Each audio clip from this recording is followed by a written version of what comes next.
Seigneur soit avec vous. Et avec votre esprit. Évangile de Jésus-Christ selon Saint Jean. Gloire à toi, Seigneur.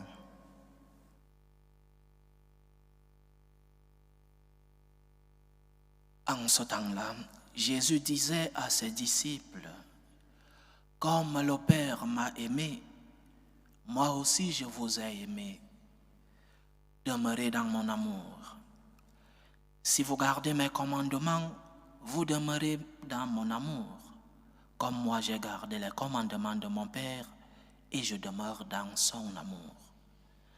Je vous ai dit cela pour que ma joie soit en vous et que votre joie soit parfaite. » Acclamons la parole de Dieu. Louange à toi, Seigneur Jésus.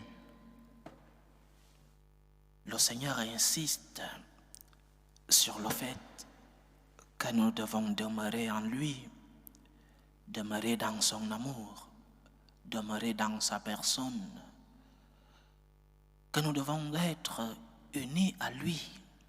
C'est ce que signifie demeurer dans le Seigneur, être unis à notre Seigneur, ne pas garder une distance entre le Seigneur et nous, mais être en intimité avec Dieu, demeurer dans son amour. Il y a deux aspects importants que nous ne devons pas oublier pour demeurer dans l'amour du Seigneur. On ne peut pas demeurer uni à Jésus-Christ si on n'a pas de relation avec lui. Premier aspect. Deuxième aspect, nous ne pouvons pas être unis à Jésus-Christ, qui est la source, qui est le tronc. Nous ne pouvons pas être unis à Jésus-Christ si nous ne sommes pas fidèles, si nous n'écoutons pas, si nous ne sommes pas unis avec ceux qu'il a désignés pour diriger son Église. Lorsque le Christ a institué le ministère des apôtres, il les a envoyés, il leur a dit, « Celui qui vous écoutera, c'est moi qui l'écoutera. » Alors, si nous ne sommes pas unis avec le magistère de l'Église, c'est-à-dire l'enseignement authentique du pape et des évêques, nous n'allons non plus être unis à notre Seigneur. Premier aspect donc, l'unité personnelle avec Jésus.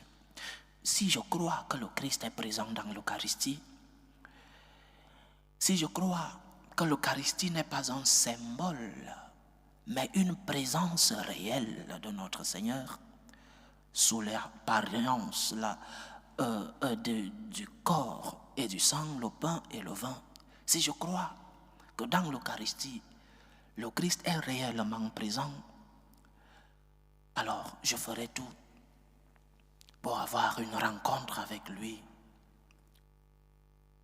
Et j'aurai avec lui une relation personnelle.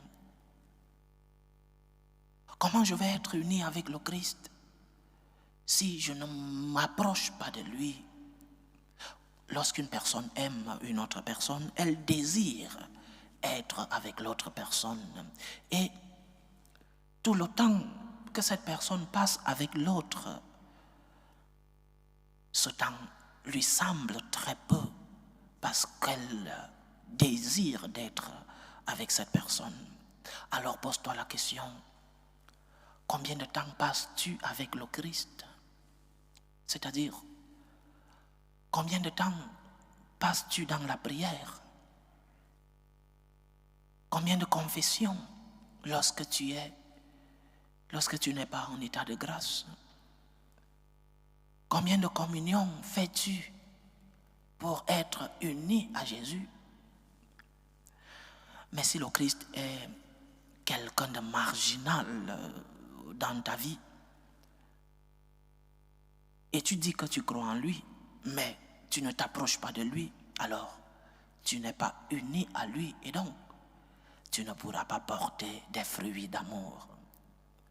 Alors pour être unis à notre Seigneur, il est fondamental d'une part venir à la rencontre de celui qui est notre Seigneur. Confession, communion sacramentelle, prière.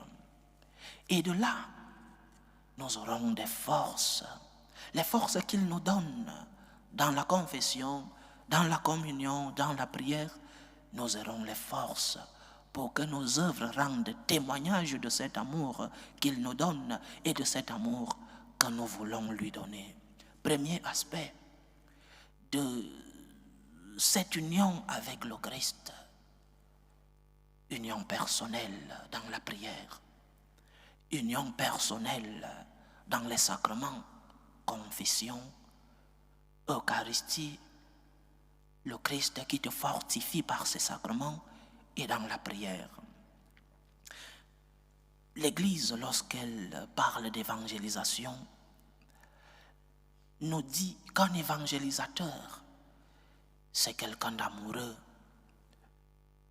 Et lorsque cet évangélisateur est amoureux du Christ, il reçoit de cet amour la force, les paroles pour être témoin de l'amour que Dieu nous donne, cet amour qui transforme nos vies et nos cœurs.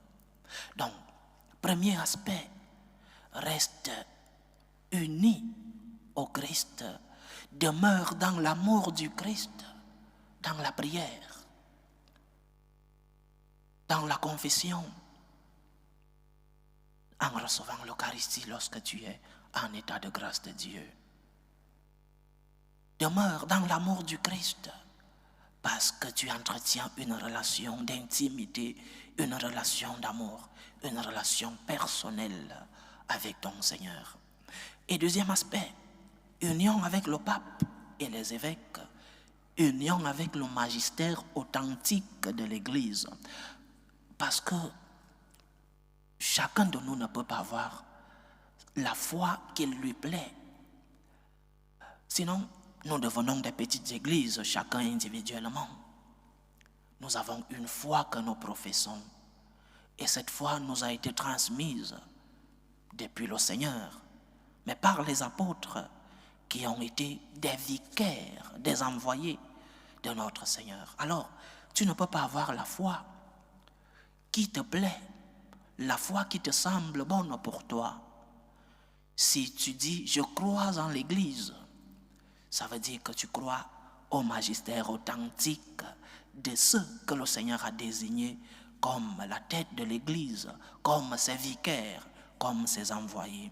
Donc, tu es uni au Christ lorsque tu écoutes la voix de ceux que le Christ a envoyés. Si quelqu'un vous écoute, c'est moi qui l'écoute, dit le Seigneur. Nous avons lu dans la première lecture d'aujourd'hui, depuis hier, les apôtres se confrontent à un problème. Paul et Barnabé, qui sont déjà en train d'évangéliser les autres peuples non juifs, se confrontent au problème de la circoncision.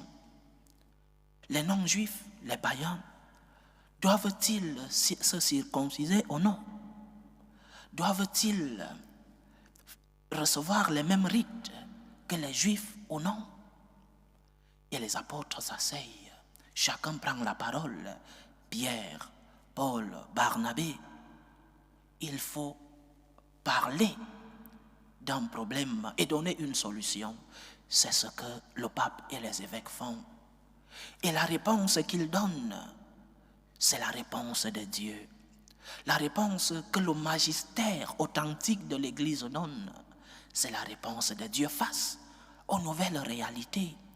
Parce que le Christ n'a pas parlé de cette réalité de la circoncision.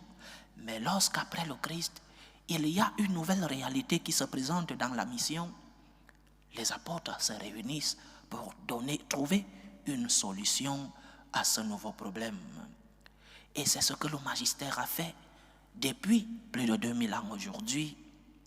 Nouvelle réalité, réponse du magistère authentique. Et nous devons être unis à ce magistère, parce que la voix du magistère authentique, c'est la voix de Dieu, c'est la voix du Christ. C'est lui qui vous écoutera. C'est moi qui l'écoutera. Ne l'oublions donc pas, chers frères et sœurs, pour que l'Église porte des fruits, l'Église en général, et pour que nous, membres de cette Église, pour que nous portions des fruits, nous devons être unis au Christ.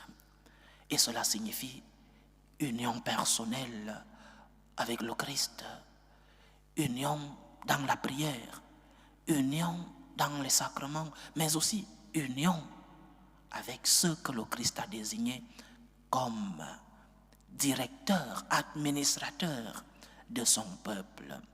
Demandons donc au Seigneur la grâce de l'union avec lui. Demeurer dans l'amour du Christ, c'est être unis à ce Christ qui est notre Seigneur. Demandons cette union pour que nous puissions porter du fruit, que le Christ nous aide à être dociles à sa volonté, que nous puissions écouter sa voix qui nous parle à travers la prière, qui nous parle à travers ses sacrements, mais aussi qui nous parle à travers la voix du pape et des évêques lorsqu'ils exercent le magistère authentique de l'Église. Que le Seigneur puisse toucher nos cœurs, qu'il nous aide à être obéissants à sa parole, qu'il nous aide à demeurer dans son amour, demeurer en lui parce que nous prions, parce que nous recevons ses sacrements, parce que nous écoutons la voix du magistère de l'Église. Loué soit Jésus-Christ. À jamais.